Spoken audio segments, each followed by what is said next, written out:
Jose is here, the MMA fighting alongside Anthony Walker of Sherdog, who's been alongside me most of this week. We're here at the UFC 239 post-fight press conference. The press conference just wrapped up. We heard from Jan Blachowicz, Barry Masvidal, Dana White, John Jones, Amanda Nunes. A lot to unpack on this card. It is International Fight Week. This is the flagship card, I should say, of the year. Like most major fights happen during this week. We saw a Conor McGregor fight. We've seen Brock Lesnar fight on these cards. Anderson Silva, Daniel Cormier. Big names fight on this card. Big names fought on this card, and they delivered. We're going to start with the main event first, of course. John Jones fought Thiago Santos.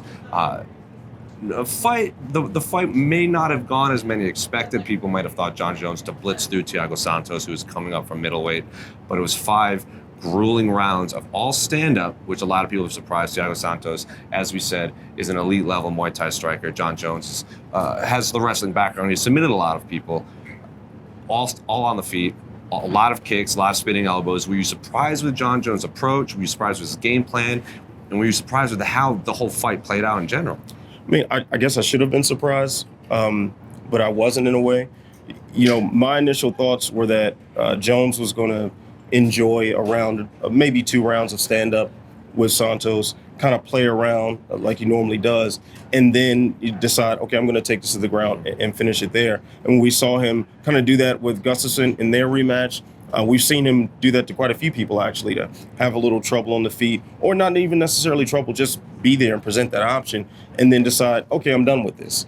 And he didn't have that, okay, I'm done with this moment. Mm-hmm. But we've seen him play in someone else's wheelhouse before. We've seen him fight you on your strengths, like he Chael Sonnen. He had an in-fight with Glover Teixeira. So this is kind of on brand for him. And were you surprised in maybe the reaction of the crowd? There was a lot of booing. John Jones himself said he didn't really care. Like he's not going to allow. If anyone's not going to allow a fight to change because of the audience, it's going to be John Jones. You're surprised that the crowd didn't really seem to appreciate this, as John Jones described it, high level and violent chess match. Not surprised one bit. I mean, I don't expect a lot from MMA crowds. A lot of times. I mean, this was a chess match. This was very technical. There was a lot of subtleties going on, and I don't think the average fan who's got a leader of Budweiser in the system is really going to appreciate some of those nuances. And were you surprised with Thiago Santos? Like, obviously he stayed on his feet the whole time. I think that was what he was going to want to do. But he said he hurt his knee pretty badly in the first round, basically fought the entire fight on one leg.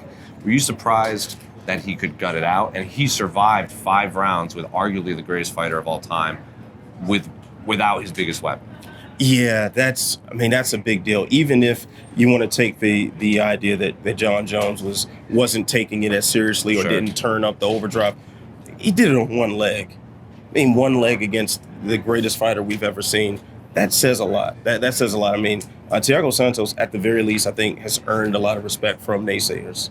And where does this put John Jones in the pantheon of greats? I mean, John Jones himself, we asked him at the post-fight press conference, do you consider yourself the greatest fighter of all time? And he didn't use the word greatest. He said, I believe I am one of the most dominant fighters of all time. He doesn't want to toot his own horn. I remember earlier in the year, he spoke at MMA Fighting. He said he wanted to go 4-0, 5-0 in 2019, and that will cement him as the greatest of all time. Is a fight like this the right step, or did he really need to come out and just starch Thiago Santos and put on a big show? After his last fight with Anthony Smith, people were a little curious, like, hey, you didn't finish another middleweight, and then you didn't finish another middleweight again. Did he need a big show-out party to really catapult himself, to cement himself as the greatest of all time? Not really. I mean, he plowed through Machida. He destroyed Evans. He ripped through Rampage. I mean, he's gone through all these great names. I don't think this takes away at all from that. If anything, I think it reminds me a lot of Georges St. Pierre's reign. Georges St. Pierre wasn't finishing everybody he fought. In fact, he didn't finish most of the guys he fought after becoming champion. I don't think he finished anyone until he came back from Michael Bisping. I think BJ Penn threw on the towel, and then he submitted Michael Bisping. Yeah, and that was kind of it. Sure.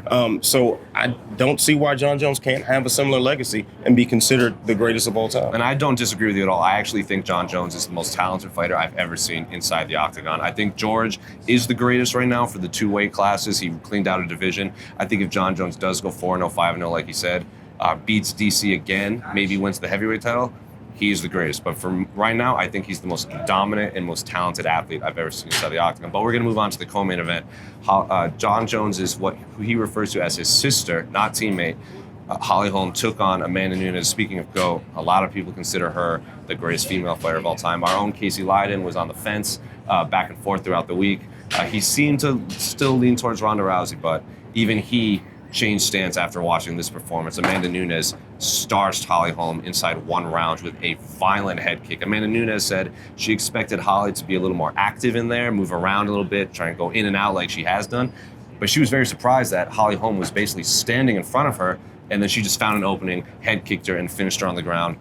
The last former champion that she needed to beat, she's now defeated. Is she the greatest female fighter of all time? Yes, yes, yes. If you created a Mount Rushmore for women's mixed martial arts, chances are Amanda Nunes has knocked out everybody on that mountain. We can talk about Cyborg's dominance over a long time, but Nunes knocked her out. Cyborg also didn't fight the same level of competition. Granted, that's not her fault because the divisions were so thin at featherweight, but I mean, how can you deny Nunes at this point? She smashed Ronda Rousey, Cyborg, Tate, and now Holm. And GDR, previously, Julia Budd. I mean, everybody who's had a belt in her range, she has beaten. Oh, Valentina Shevchenko as well twice. Now, who would you like to see Amanda Nunes fight next? I mean, she has 2 championship belts, bantamweight and featherweight. She said she's going to pay a lot of attention to. We have these upcoming fights. We have Felice Spencer's fighting, obviously Chris Cyborg. We got Aspen Ladd versus Jermaine Durandamy. Who would you like to see her fight next? You know, if Felicia Spencer can pull it off, I'd like to see that fight. I mean, either way, if Cyborg gets that win, give Cyborg the rematch. I just want to see her defend the featherweight belt now because 100%. She is the first person to be the champ, go back to the lower weight class and defend that belt. So now go ahead, round out the legacy, defend the heavier belt as well. Now. I couldn't agree with you more. I mean, I think whoever wins between Spencer and Cyborg should fight Amanda Nunes next. And maybe on the New Year's Eve card. I know John Jones said he wanted to fight in December, or there might not even be a New Year's Eve card. I don't know. John Jones wants to fight in December. Amanda Nunes says she likes fighting on the same card as John Jones, so maybe match those 2 up again. But for Holly Holm, another setback against another champion. Yes, she's lost to Misha Tate. She's lost to Valentina Shevchenko. Now she's lost to Amanda Nunes. She's lost to Cyborg. She's lost to Jermaine Durandamy. Where should she go from here? I have my own thoughts, but I'd like to hear yours first. I mean, she definitely can hang around and fight, the loser of Aspen Ladd versus That's exactly GDR. what I was going to go with.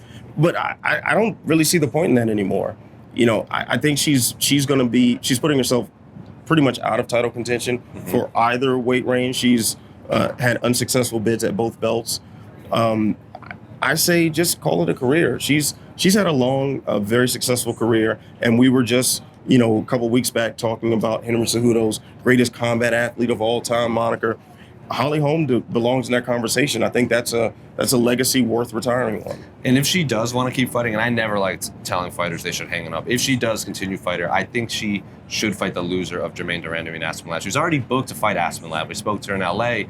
She was in camp for the Aspen Ladd fight, found out that fell through during a press conference. Someone texted her and was like, hey, your fight's off. She's like, huh? So she was already in camp for Aspen Ladd. She already lost to Jermaine Durandamy at featherweight in a very controversial fight where Jermaine Durandamy had a few punches after the end of the round. The loser of that, I think, should fight Holly Holm. She has some history with both. Well, one of them she was supposed to fight, one of them she has fight. But she's a big name. I mean, people were chanting Holly, Holly during the fight. So yeah, Amanda Nunes is the greatest of all time, but the crowd was very pro Holly. So if she does want to continue fighting, I think that's the route she takes. But moving on to one of the most violent finishes I've ever seen, and I think the most anticipated fight on this whole card, Ben Askren versus Jorge Masvidal. A lot of back and forth between these two. Jorge Masvidal said he has never felt animosity towards an opponent like he did against Ben Askren. He wanted to end the Askren bloodline. He wanted Ben Askren to piss blood. He wanted to turn his face into a sinkhole. Pretty much just wanted to rip this man apart. He wins in 5 seconds. He throws a flying knee, which I think should have been 2 seconds because the referee jumped in and he was so caught off guard that he couldn't get in quick enough. He lands a flying knee in 2 seconds, sprints out of this corner, hits the flying knee. gets two potatoes in there, just on Askren, whose body is basically in rigor mortis, and then the referee pulls him off, and Jorge Masvidal beats Ben Askren faster than anyone ever has in UFC history. What did you make of what we just saw, and is Jorge Masvidal now the rightful number one contender at welterweight? As far as what I made of it, it happened so fast, I honestly didn't know what to think. It was such a blur. The entire press section was jaws dropped, stunned looks, wide eyes, and everyone looking around in disbelief. I know we looked at each other thinking, like, did we actually just see this? 100%. I couldn't believe what we saw there. I mean, we saw that. Yeah. Like, as far as what's next for Masvidal in the welterweight title picture, how can he not be the number one contender now? Colby Covington has to come out there with a missile launcher against Robbie Lawler to earn the title shot now at this point. And I don't know if that's going to be Robbie Lawler either. Yeah, exactly. And that's a tough ask for him to beat Robbie Lawler. So, man, Masvidal has to be the guy. You know, Dana White was trying to play coy about that and, you know, saying, well, Usman isn't healthy yet. But, hey, we've been so interim title happy as well. Maybe that's a possibility if Usman isn't ready to come back. Don't even bring up. Hey, let's just be real. It's the reality we're in now. And what did Colby come to as the interim champion? What happened to him? Didn't even get a title shot. Didn't even get a unification fight. Maybe he'll get one this time. Maybe. Well, if I'm as just from the outside looking in, I don't know how you don't give to Jorge Masvidal. Like, Colby Covington beats Robbie Lawler in 4 seconds, then we have an argument. I don't even think there's an argument. Colby Covington beats Robbie Lawler in 4 seconds, which is, I'm gonna be on record now, is not going to happen. Title shot, but that's the only thing that could get him that shot against Kamaru Usman. Who Kamaru Usman says he'll be ready in November. But for Ben Askren, obviously should take some time off. That was he was, when I say unconscious, his hands were like frozen in front of him when he fell down. He was out cold. He was on the canvas for a long time. He ended up tweeting, "Well, that sucked." So yeah, it did suck for him. Where should he go from here? I have some thoughts, but I'd like to hear yours. You know, I'm really not sure where he goes. Maybe you just go ahead and put together that Darren Till fight. Yeah. I mean, that kind of makes sense. Both guys definitely need to take a little time off and heal their chins up and see where that stands. But I guess that's what you do now, because at least you have the personalities that can clash. You can still sell that fight. They're still similar in ranking, so it makes sense in that respect. Maybe if you want to give Leon Edwards a boost up, he might be a good guy to put in that place. But Askren definitely took a step back tonight. And well, Leon Edwards has that fight against Rafael dos Anjos coming up in San Antonio. Maybe the loser of that, Rafael dos Anjos, is, if he does come up short, has historically been a guy that gets people closer to a title shot. Maybe the loser of Colby Covington, Robbie Lawler. I know Dana White initially wanted Robbie Lawler to run it back with Ben Askren because of the controversy. And if he loses, maybe they finally do run that back. If Colby Covington loses, you know those two want to fight each other. Right. You know they're going to sell that fight. I mean, that's an ESPN card if I ever saw one. But I wouldn't. If I'm Ben Askren's coach, I don't want to see him fight maybe 2019, because that was real bad. Dana White did say test came back negative, but I don't know. If I'm his coach, I'm saying, hey, man, you got to pump the brakes in 2019. And keep in mind, we were just here a few months back where Robbie Lawler almost did the exact same thing to him, where he got dumped on his head and pounded into oblivion and miraculously came out with a win. So that's a lot of damage in a very short period of time. And as for Darren Till, I like that matchup. I just don't ever want to see Darren Till at welterweight again. I thought he should have moved up to middleweight after the Tyron Woodley fight. So, but if he can make it and he can stay healthy, because he doesn't really look, historically, he has not looked great on the scale, I don't want to see him at welterweight ever again. But if he can make it, and if that fight's there, I love that fight. But we're gonna move down to the fight before it. And until that Askren-Masvidal fight, this, to me, was the most violent finish of the night. Luke Rockhold fought Jan Blachowicz. Luke Rockhold, we were talking even off camera, like, Luke Rockhold was pretty much looking right past Jan Blachowicz. He was looking at John Jones. He says, I am going straight for John Jones. I'm fighting Jan Blachowicz, for Christ's sake. I'm only taking this fight because I wanted to fight. Like, he was so dismissive of Jan's skills, his abilities, his potential, everything. He looked completely past him. And Jan Blachowicz knocked Luke Rockhold out cold with another left hook. I mean, he's taken a lot of left historically left hook Larry Michael Bisping. He got knocked out. Yoel Romero did hit him with that violent left hook on the canvas. He did fall down before that, but Where does Luke Rockhold go from here after another violent knockout that Dana White revealed broke his jaw? I say he goes to that photo shoot. I say he goes to that modeling career. He takes Dana White's advice and just calls it a career there. And I hate to be the guy who's trying to retire everybody tonight, but honestly, what else does Rockhold have to prove? I mean, what else is left for him at this point? He made the mistake again of looking past his guy. Mm-hmm. The Bisping fight should have been the lesson that stuck with him. Mm-hmm. You do not look past a professional fighter. They are at least good enough to get paid to hit people. So respect that. And he showed zero respect for Jan Blachowicz in the cage, having his hands down, taunting him at certain points. I mean, Rockhold just seems to have an inability of respecting, opponents that he thinks are beneath him. If that's the case and the opponents that are beneath you are knocking you out like this, it may be time to just let it go when you have a lucrative modeling career. I agree. He's the face of Polo's cologne. If you're making that much money, just standing there smelling good, why get punched in the face? But for Jan, where does he go? I think he should fight Johnny Walker. Johnny Walker was here. He said the last few months being injured had been the worst of his career.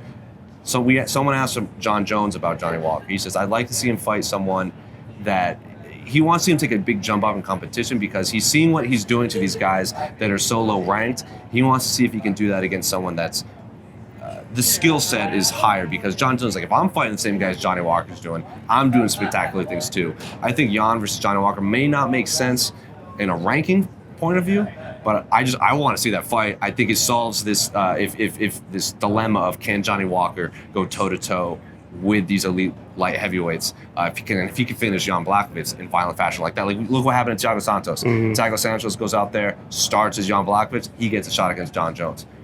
Jan Blachowicz coming off a devastating knockout over Luke Rockhold. I like that fight. I couldn't agree with you anymore. Johnny Walker has just plowed through everybody that they put in front of him. Might as well put a bigger name in front of him that's coming with some momentum. And because I believe Misha Serkinov wasn't doing too well before the Johnny Walker. And that was a short notice fight for both of them. Exactly. So give Johnny Walker and Jan Blachowicz full training camps to face one another, and let that determine who could possibly be next for John Jones. And we got Dominic Reyes out there. We got Ratchik out there. So there's a wealth of young talent at light heavyweight. But there's the rest of the card. We saw Mike Chiesa go over Diego Sanchez. We saw Arnold Allen go over Gilbert Melendez. Claudio Gadelha got back in the win column. There was a lot to unpack from this card. So if you want to see all of our scrums, our interviews, our stories, you can go to MMAfighting.com. You can go to MMA Fighting's YouTube page. Anthony, of course, does great work at Sherdog. You can find all of his work there. But for Jose Youngs and Anthony, thanks so much for sticking around this week. You've been a lifesaver on the A side, the live stream, everything. We'd love to have you back on again. But for Jose, that's Anthony. We'll see you next time. I'll be in Edmonton. See you there.